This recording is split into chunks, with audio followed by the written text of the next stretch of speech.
Modern medication did not work for me. Modern medication did not work for me. Modern medication did not work for me. Modern medication. Well, welcome again, folks. This is Mercytv. We're trying to get the patients the best deal from the government. And you see, after 91, what happened to the patients? After saying 3 times in writing they wouldn't hurt the medical program. Now we're fighting for the poor people. So thank you. Come out of the closet. Give us a call at 503-588-6444. So we have Barbara Bush from Oregon and Colorado. We have Eddie from Newport. And we need to hear from you, people. Please. The forefathers has used cannabis and hemp, and why are we the highest state in the medical paying that ridiculous fees?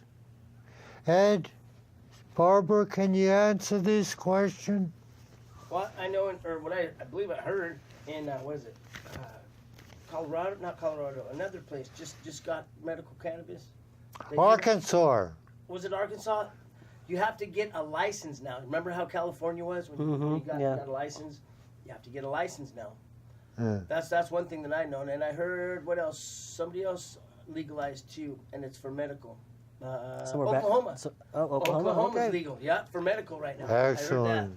That's excellent. Good. Spread the word. It's a good thing. Get the medication. Well, get the medications out even there. with that Oklahoma dishweed, you have the CBDs in it. Right. CBDs are important. CBD. We have a call. Hey, caller. Hello, Hello. Hi, caller. my name is Philip Miller. Hi, Philip. Hi, Philip. Hi, Philip. We heard from you last week. How's your garden growing at this time? Growing pretty good. Excellent. The weather's been choice. That's right. I just wanted to let you guys know that my friend Alan had knee surgery, and he used Reed Smith's cannabis root balm Excellent. on it, and it healed 3 times faster than his other knee did that he had done 10 years earlier. And this time, he had almost no pain. Excellent. Alan said that he would gladly tell all of his friends about Reed Smith's cannabis root balm and how it did wonders for his knee surgery. Nice. I just want to let you guys know all about that. Thank you, Philip. Thank you, Philip. Yeah, that's excellent because the Reed Smith oil has been around for quite a while, and he just in the last 5 years has started doing more of the lotions and the potions, and it's been used quite a bit for surgical healing and also for pain management. Yes. So excellent. Thank you for sharing your story. Thank you so very much. You guys have a great show. We shall. Thank you. You have a good life too, buddy. Okay. Thank you. You're welcome. Bye. So I have a healing oil that I made out of extra virgin olive oil. It's 15 years old, the start of the mash. I've added other herbs to the mash and just add more olive oil to it and more cannabis when the harvest comes in. But I have excellent results from it. It even relieves wasps and spider bites. Okay. And PK, what's your ratio of CBD to THC with this oil? Do you? I based on, you don't have any, just based on the strains you're using, whatever. It has a multiple of different types of cannabis. Oh, okay, all right. Each season I put into the mash. Okay, so it's a magical ointment. Yeah, and it's been blessed several times from my pastor at church. Excellent. Yeah, I've sent it to people in Sparks, Nevada. The husband was dying from multiple tumors or cancers, and he got out of hospice before he passed away. Excellent. And his wife came up and we had coffee and we talked and seen pictures, and you can see on the Mercy Center website these results and other people that have testified as well. But the state government is violating Section 20, and that says that everybody should be treated equally. So Section 20 is like Section 18 of the Federal Constitution that said everybody should be treated equally. Even people in the South took this to court, and they got bus service now. Right. Well, and we're starting to see that. I mean, as more and more states are accepting, cannabis legislation and opening, the medical and the recreational, or at least just starting with medical, if nothing else, we are seeing that people have more access to different and often more appropriate medications for their situation, which I think is just great. Yeah.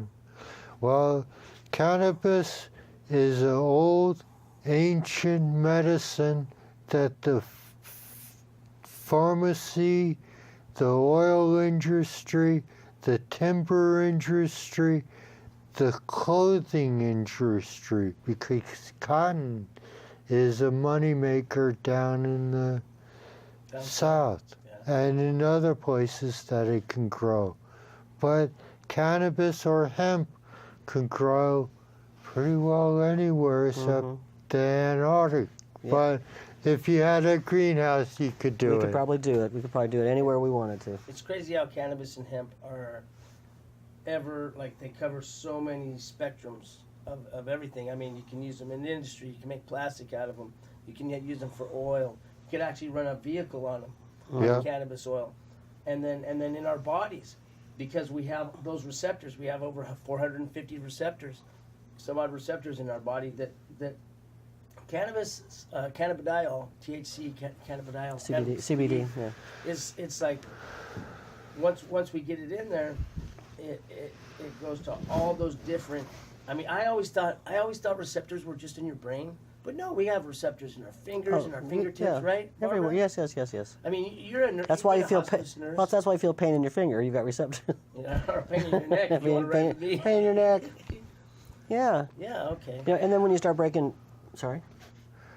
Please go on. I was to talk after you. And then when you start, breaking down the, your CBD into all your various terpenes, then you can be really point specific. I was talking with Reed earlier about the respiratory problems and how if you can get down to the pineal area, then you can start, being point focused with problems and the correct CBD strain appropriate to that problem. It's amazing how the research that's been done at such depth to make it an amazingly viable medication for so many different diseases and disease processes and symptoms. And yet it's, when you talk to a lot of your GPs, your family physicians, your emergency room doctors, I also work in emergency rooms around the country, they know nothing. They know it's not been a category open to them. I lived in Colorado. I worked in emergency rooms in Colorado.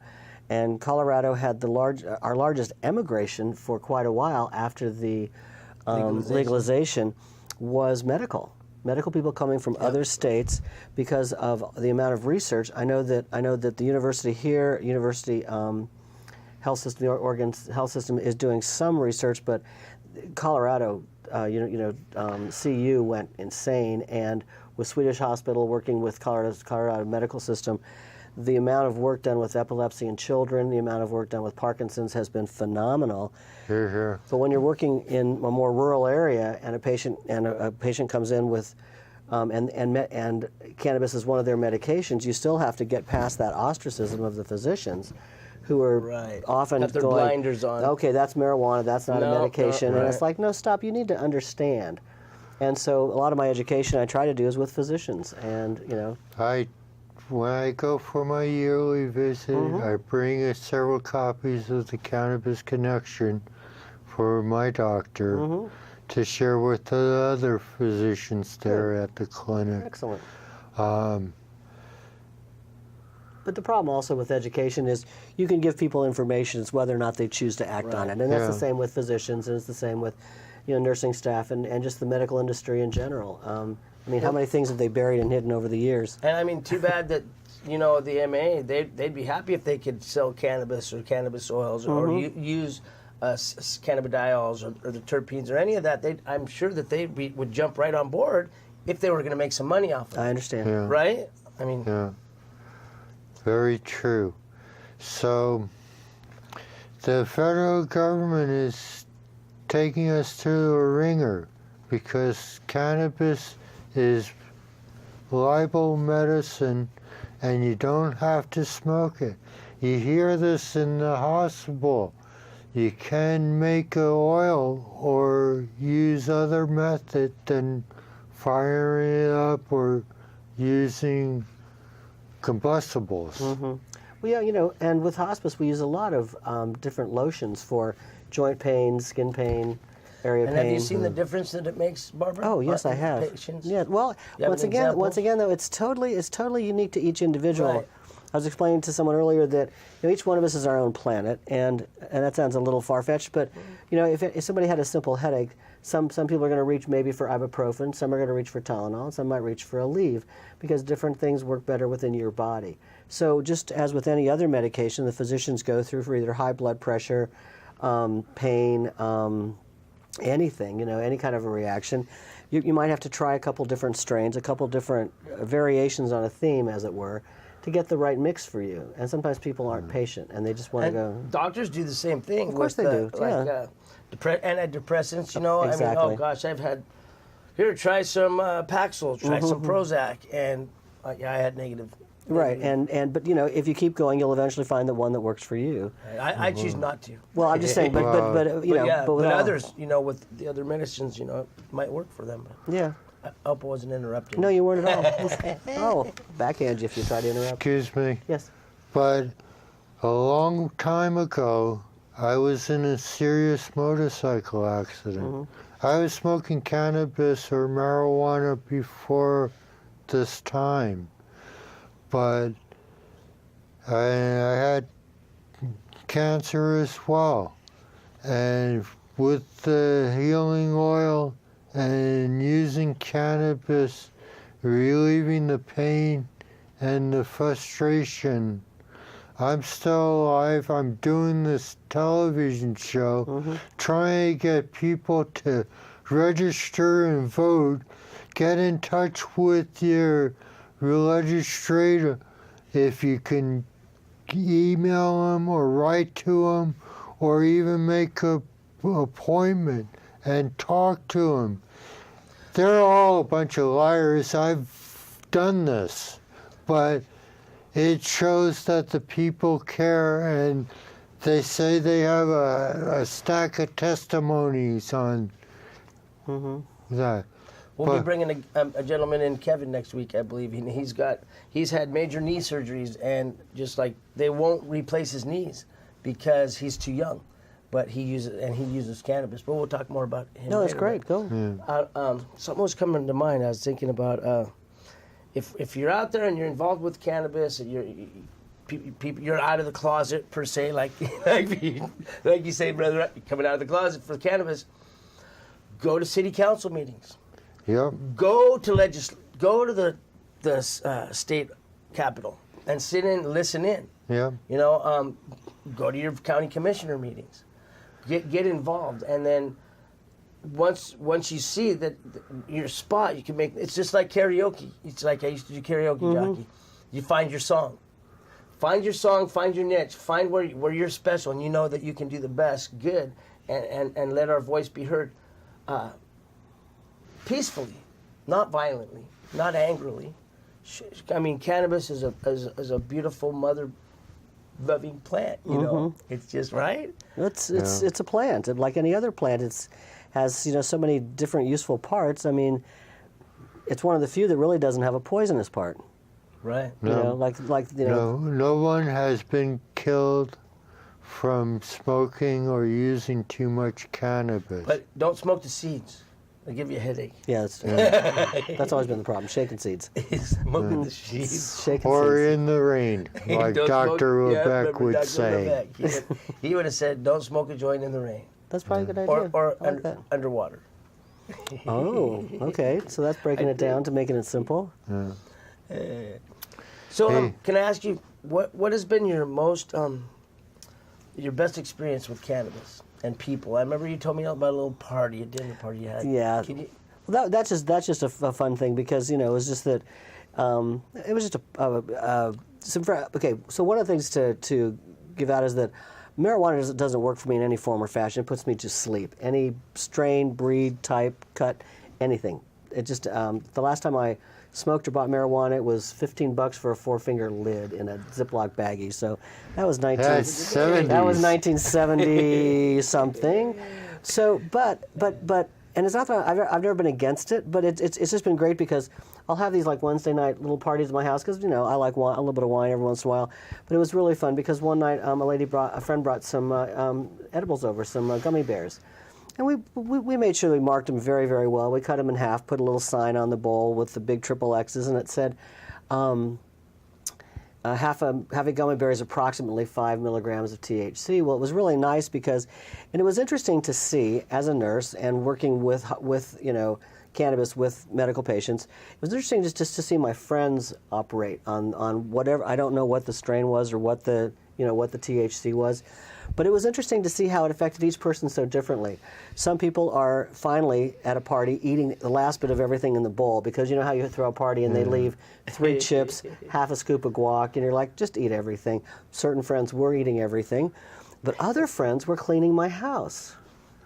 They started washing the wine glasses, they're picking up all the bowls, they've got the floor sweeper out. I walked back, I was sitting on my deck just having a nice glass of wine, sort of watching this through the sliding glass door, and it was amazing to see, who was in a heavy conversation in one corner, who was just sort of off by themselves in another, who was washing wine glasses, who was running the floor sweeper, and it was just so interesting to understand and know that even recreationally, it affects people so differently. And the main thing for me was at the end of a party, which is pretty rare, that house was cleaner than when we started. So I thought that was I recommend edibles at a party because if you're lucky, you get the right people together. Your house will be cleaner when the party's over. Or you have a bunch of people sleeping. Or people, yeah, exactly. Yeah. I mean, it was. you can over edible. It was a school night. Everybody went home, but Right on. Yeah, and you were all being responsible. We're all being responsible, yeah. So it's a Wednesday night thing. Difference. It's a Wednesday night thing, so it's not like you're not starting Friday and going for the whole weekend. So, but yeah, so no, I've just really enjoyed seeing how marijuana or cannabis has just become more and more mainstream, and it's just something that it's not. We're not hiding. We're not back down in the back alleys anymore. We're not.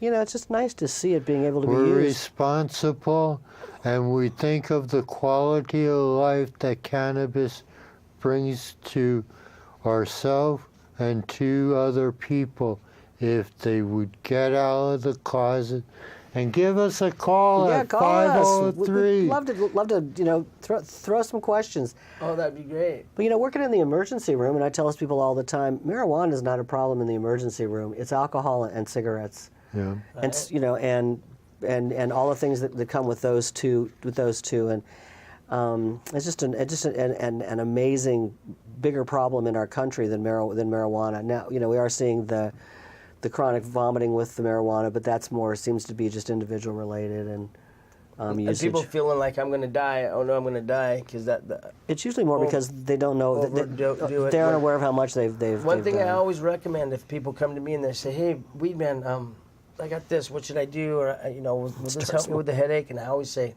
"Have you talked to your doctor?" and if you haven't and you're not going to whatever, start out slow. Yeah. Just like you said, start out slow and do it in a relaxed state. Personally, I like RSO at night before I go to bed. I have PTSD, and night terror's really bad. I wake up, I want to fight, I want to run away. Every morning it's like, here we go again. And when I don't use my RSO at night, and then when I use it at night, it's like I wake up, I'm rested, I've slept through the night, and actually when I wake up, I'm like, oh, okay, I want to get up. Mm-hmm. Nice. Instead of laying in bed. And I remember, of course, times of drinking. I've been an alcoholic all my life, and doggone, so many times I thought, oh, it makes me relax and I could just sleep better, you know. Well, oh no, I'd be laying in bed till who knows when, and having the brown bottle flu on Mondays.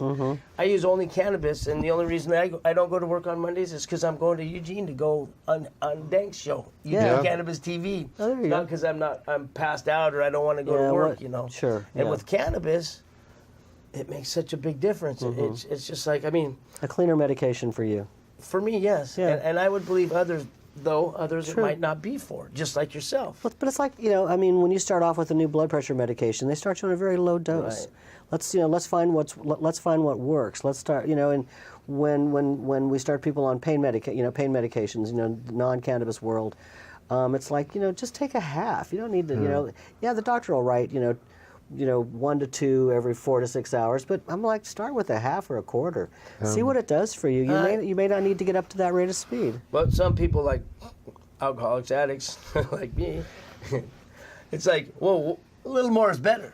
Oh yeah. And you go with that mentality, What's that? and then What's that famous line?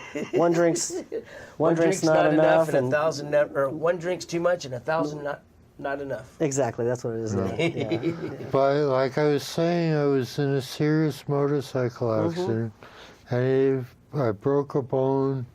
I was laid up for 3 weeks in a coma. I'm a very fortunate person Yeah, with thank you for God. coming back. Thank you for coming back and sticking around. There's a reason, and the reason that we're all here. And we need to register and keep on. In the state of Oregon, you get a new driver's license, you're automatically registered. You get your food stamp card, whatever. Federal? No. Veteran? No, the people that get out of prison. Felons. Felons. Thank you. Felons They vote. can vote. Yes. Excuse me, poor felons, but I'm not one of those. Right. But I grow a garden, I show people how to do it. I help patients out if I can, and we're here. That's what we're here for, is the patients, huh? And the other piece with you know, like we were talking about earlier, and with what, you know, incorporate, you know, cannabis into what you do. Look at, you know, there's so much information online. There's so much information available. If you go to almost any cannabis dispensary, we have a new word. Is it dispensary? Dispensary. Okay. It's not a pot shop. That's right. If you go to a dispensary, many of them have bud leaf and leaf fly, and a lot of the big companies have got these amazing information lists on symptoms and diseases and the type of the strain of CBD and the ratio of CBD to THC that might really help you with that problem, with that symptom, that syndrome, that disease. Well, I've got arthritis, and I learned from Dr. Knox, Janice Knox, that if you have too much, you don't want high THC if you have arthritis. Right. There's and with your different strains, I mean, like the Caitlin Faith strain is like, you know, just almost just pure CBD, but you can also get down to your catatonics, which is like 1-to-1 CBD to THC, based on what you need. You know, and it's the same. Think of the spices in your cupboard at home. That's what I used in the healing oil. Yeah. So there's you know, and so many of those spices are different parts of different plants. Yep. And each one works a little bit differently. And you know, like, you might be somebody who puts a ton of nutmeg and stuff, and I'm the person who uses the cinnamon instead. It's that fine a difference, and you're going to find that your cannabises, your different strains, are going to work with you separately and individually, and better than many of the prescribed medications from your physicians. And I just think that it's important to be an informed consumer. Do your research. You know, if you were to go buy a car, you would get online, or talk to people, you would get the information. If you have a disease process or a syndrome or a symptom, be an informed consumer, know about it, and look at the cannabis world as well for part of your solutions. I think that it's just an imperative gift that's been given to us, now legal, and I think that, you know, I challenge people out there to, you know, get off some of the prescription medication from their physicians, get off some of the alcohol, maybe, you know, some of the coke, it's also... well, cannabis is a drug or a thing that can get you off of... An exit drug. Exit drug. And I was just going there with the fact that there's, although I don't like the term because really in the medical world, an exit, there's a phone. An exit drug is a medication to help you with the end of life. Oh, okay. So just information. So when you say exit drug, that's why I was like, what? That's an exit drug. So when you first said that, it took me a second because, you know, working with the hospice, working with a lot of people with their end of life issues and end of life, you know, care, I was like, no, that we're not going there. But what it is it's a recovery drug, and they're using it, and there are bills in I think New Jersey and maybe Vermont to, you know, use of, you know, cannabis is to get, you know, used in recovery programs to get people off of opiates. As a hospice nurse, would you ever think that cannabis could replace morphine like they use? But somebody's in such pain, like of course, it could replace morphine. Easily, based on the individual, based on the planet.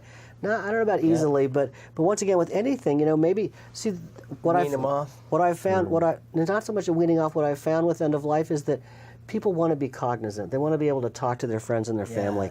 And sometimes morphine and Dilaudid and a lot of the big medications they're just too much. But if we can find a balance with cannabis, like maybe less morphine, and cannabis for the pain as well, the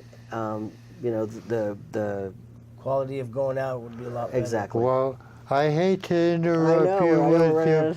This is our good friend Barbara Bush. Barbara. So hopefully she'll be back next week or sometime soon.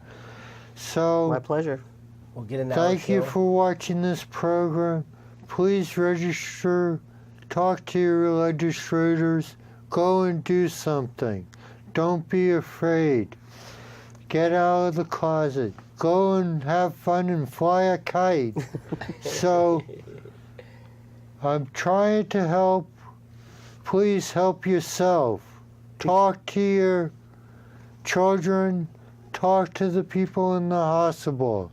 We all can get better and not be guinea pigs for the pharmaceutical companies. Well, become an informed consumer. Yes. I mean, there's the information's at your fingertips with a computer or a library.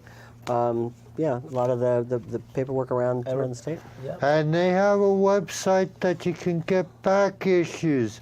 They have excellent edibles and interesting articles on cannabis and the world. And remember why we're here, for the patient, right? For the patient, For the patients, and you can go to mercycenters.org. And their families. And their families. And especially their families. Yeah, and their families and their caregivers. I apologize. That's And okay. Parents for Pot. Parents for Pot, yeah. Parents for Pot. You know, just try to go out there and do the next right thing, folks. If you can, go out there and do the next right thing that you know what would be the right thing. You see a piece of garbage walking by, you pick it up. You see somebody needs help walking across the street, please help them out. Ask them, talk to them. Love your brother, love your sister. So, love your people. Thank you, my friends. Thank Have you so a much. good life. Absolute pleasure. Thank you. Enjoy.